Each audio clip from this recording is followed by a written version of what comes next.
Bonjour à toutes et à tous et bienvenue dans cette nouvelle vidéo YouTube.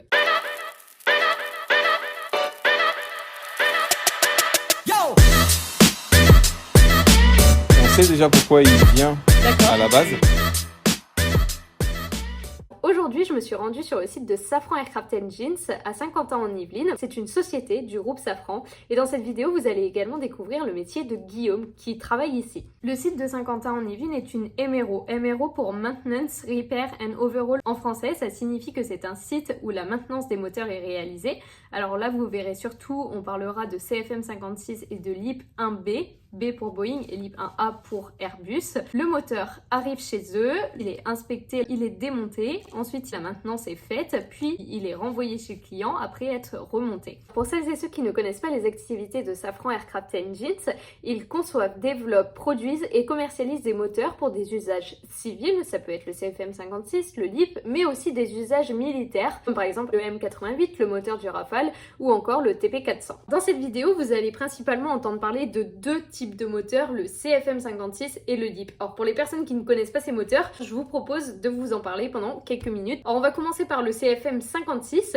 Ce moteur, il est conçu, développé et produit par CFM International. Ces moteurs CFM 56, ils équipent à la fois des avions civils et des avions militaires. Alors côté civil, ça va être les monocouloirs commerciaux d'Airbus, donc toute la famille A320, et côté Boeing, ça va être toute la famille 737. Côté militaire, ce type de moteur va équiper des ravitailleurs comme le KC-135, mais aussi des avions de surveillance de type AWACS. Aujourd'hui, le moteur CFM 56 est le moteur le plus vendu au monde. Maintenant, on va passer à son successeur, le LEAP.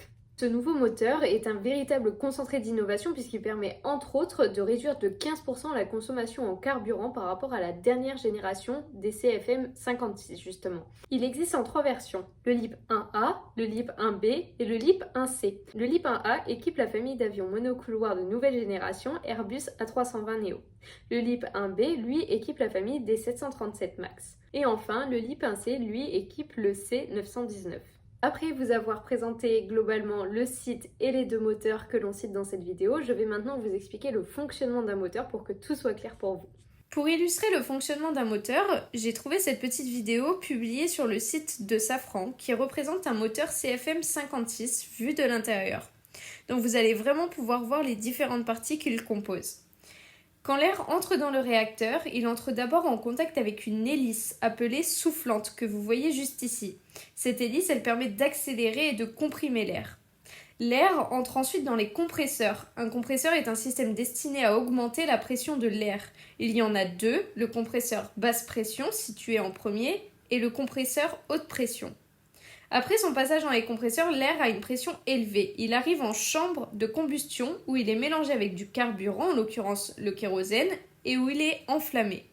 À la sortie de la chambre de combustion, l'air entre dans les turbines. Ces turbines sont composées comme les compresseurs d'une turbine haute pression et d'une turbine basse pression.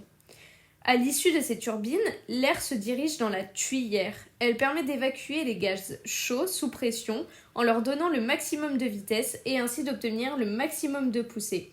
Il faut savoir que plus la différence de vitesse entre l'air entrant et l'air sortant est importante, plus la poussée est grande. Le moteur CFM 56 et le LEAP sont des réacteurs à double flux, c'est-à-dire que l'air aspiré par la soufflante se divise en deux. Il y a le flux primaire qui passe par les compresseurs, la chambre de combustion et les turbines, c'est donc un flux d'air chaud, et le flux secondaire qui quant à lui passe autour de cet arbre et c'est un flux d'air froid qui va fournir 80% de la poussée du moteur. Voilà pour les petites explications, je vous laisse maintenant avec la suite de la vidéo. Bonjour Guillaume, merci à toi de m'accueillir au sein de ton site. Alors est-ce que dans un premier temps tu pourrais un petit peu te présenter, nous parler un petit peu de ton métier? J'ai Guillaume, donc je suis monteur-démonteur au sein de la ligne finale chez Safran. Moi je m'occupe principalement de réceptionner les moteurs à l'arrivée, de les suivre au démontage et au remontage. Ma mission c'est de mettre en ligne les moteurs afin de pouvoir les démonter, les inspecter et puis faire le nécessaire pour ce que nous demande le client. Et donc là, on est vraiment au point de départ, au moment où le moteur arrive. On est dans le sas d'arrivée en fait. Le moteur arrive par camion, est déchargé par les caristes et du coup il arrive sur ces bâtis moteurs.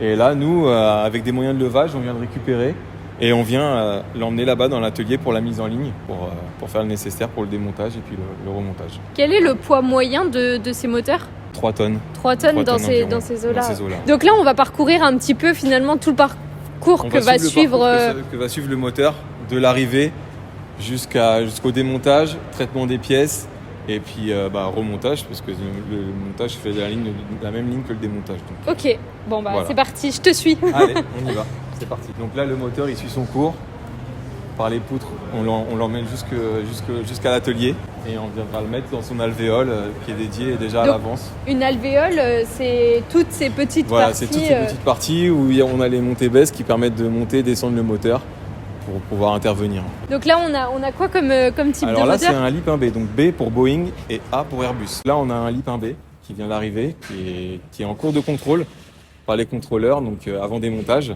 On le met dans l'alvéole sur le montée-baisse et il subit un contrôle par les contrôleurs, donc ils viennent inspecter tout l'intérieur du moteur.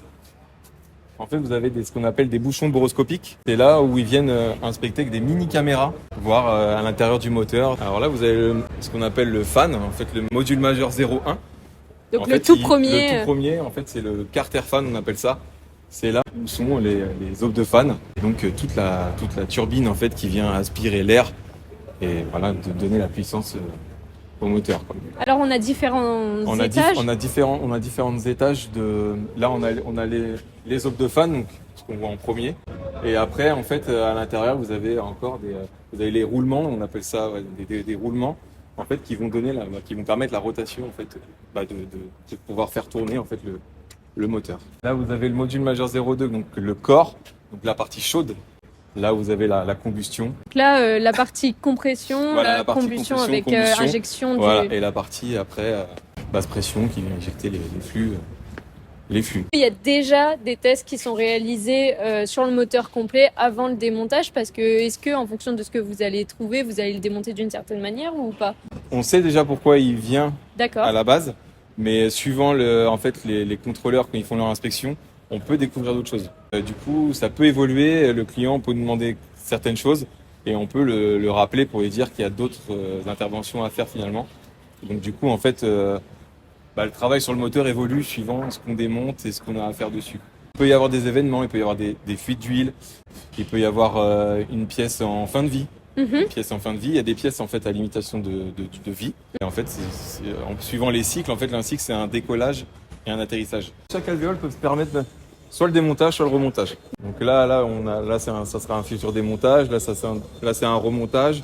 L'alvéole, elle sert vraiment pour les deux, montage et démontage. Et une fois qu'un moteur est dans son alvéole, on ne peut pas mettre d'autres pièces d'un autre moteur dans l'alvéole. Okay. C'est vraiment identifié, tout est identifié. Ah oui, tout est bien classé. Voilà, chaque pièce est identifiée par des macarons avec le numéro moteur pour vraiment pas mélanger les pièces des différents moteurs qu'on a dans l'atelier.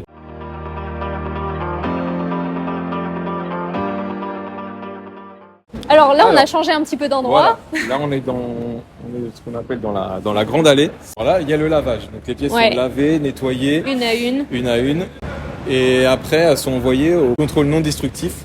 Tout ce qui est contrôle avec de l'ultraviolet, les ultrasons. Donc là, elles sont lavées, contrôlées.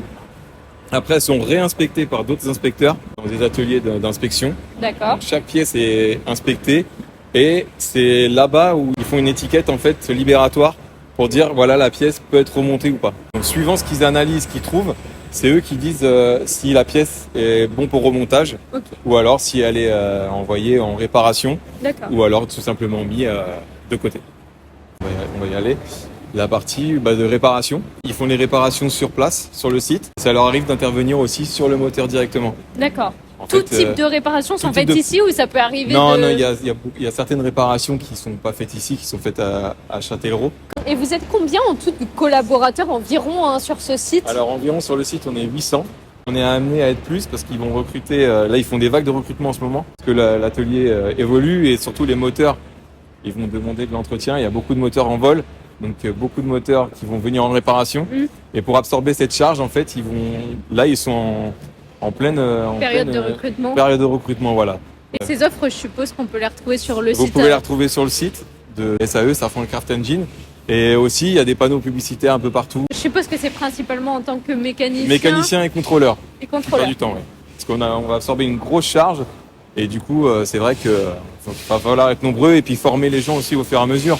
Parce que les formations sont assez longues, donc il faut prévoir à l'avance et former les gens pour qu'ils soient opérationnels au moment d'absorber la charge en fait. Et vous prenez aussi parfois des stagiaires, par exemple Alors, en bac pro aéronautique ou des choses comme ça? Ils prennent des stagiaires en bac pro aéronautique, même des ingénieurs aussi, ils prennent en stage. Ils prennent aussi des alternants, mais toutes les offres, même en alternance, elles sont proposées sur le site. Vous l'aurez compris, rendez-vous sur le site internet de Safran parce que moi je sais qu'il y a pas mal de jeunes qui m'envoient des messages tous les jours. Donc voilà, sur le site internet de Safran. Qui postulent et qui viennent, on sera ravis de l'accueillir et d'accueillir tout le monde d'ailleurs. On va aller voir les modules, puis après on va voir aussi la partie remontage du majeur module 02 du corps. Et puis après on va revoir le montage, on va retourner sur la ligne finale et montrer comment on renvoie le moteur. Qu'est-ce qui te plaît le plus au quotidien dans ton métier? De savoir qu'on intervient sur des moteurs quand même qui volent tous les jours. Ouais. Et qu'il y a des millions de personnes qui volent sur nos moteurs. Ouais. Et c'est vrai que c'est satisfaisant de se dire que le moteur, il vole et tout se passe bien et que c'est nous qui sommes à l'origine de ça, quoi. Et puis finalement, ça doit être assez effectivement agréable d'être vraiment au contact du moteur. Finalement, il te manque juste une chose, c'est l'avion final. C'est l'avion final. Mais on a déjà fait des passages au banc d'essai, voir les moteurs tourner. C'est vrai que c'est très, très intéressant, très gratifiant de se dire que le moteur tourne et c'est nous qui avons fait le nécessaire pour qu'il tourne bien, quoi. Le banc d'essai, tu peux nous expliquer un petit peu en quoi ça consiste? Le banc d'essai, en fait, ça consiste quand le moteur est terminé. Ouais. Donc nous, on le renvoie à Villaroche, donc au banc d'essai. Et il est testé, en fait, il est testé pour voir si tout se passe bien, s'il n'y a pas de fuite, si le moteur tourne bien, si la poussée est respectée aussi. Si la poussée demandée par le client est respectée. Ouais. Et voilà, c'est les tests du moteur. Et donc, avant la livraison. C'est vraiment à partir de ce moment-là où on va dire effectivement ce moteur est en état de vol. Voilà, tout à fait. C'est là-bas qu'ils vont certifier que le moteur est terminé, qu'ils vont faire le dernier papier final et le livrer au client. Donc nous, quand on vient démonter le moteur, il se comporte en 3 grosses parties. Le majeur 1, le majeur 2, le majeur 3. C'est ce qu'on appelle des modules. Voilà, les modules. Chaque gros module, en fait, comporte des petits modules à l'intérieur. D'accord. Et tout est fait partie module, en fait. Donc là, c'est plus le détail, vraiment. Voilà. Et souvent, comment ça se passe? Un mécanicien, quand il arrive ici, il commence sous les sous-modules et ensuite, il se retrouve sur l'ensemble du moteur? Alors, en général, normalement, le circuit, il commence sur les sous-modules.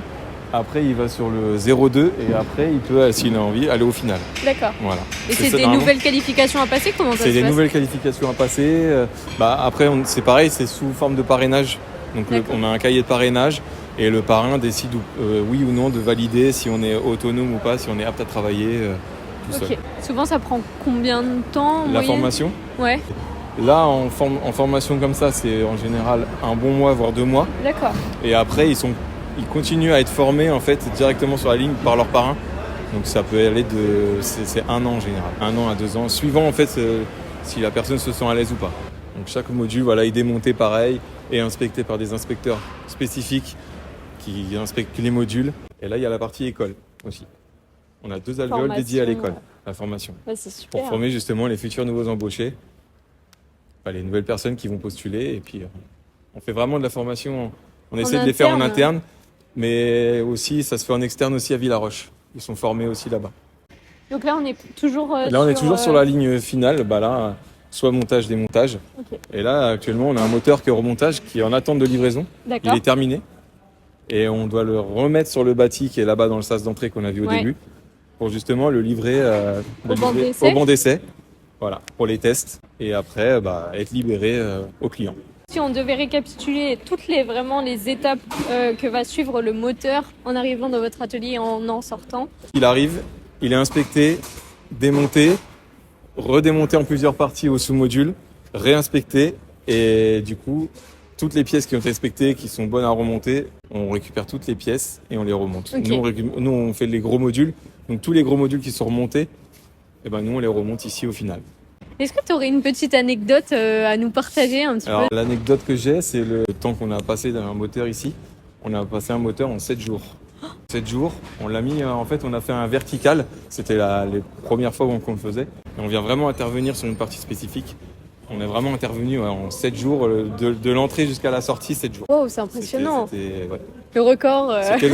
C'était le record, c'est la satisfaction du site. Voilà. Est-ce que toi, tu aurais un conseil à donner à un jeune justement qui est actuellement en train de se former pour devenir mécanicien? S'il a vraiment envie de faire ça, qu'il n'hésite pas à venir le faire, en tout cas à postuler. Si vraiment il est passionné, qui postule, qui vienne vivre sa passion ici et qui se donne les moyens et surtout qu'il faut qu'il ait envie de le faire vraiment.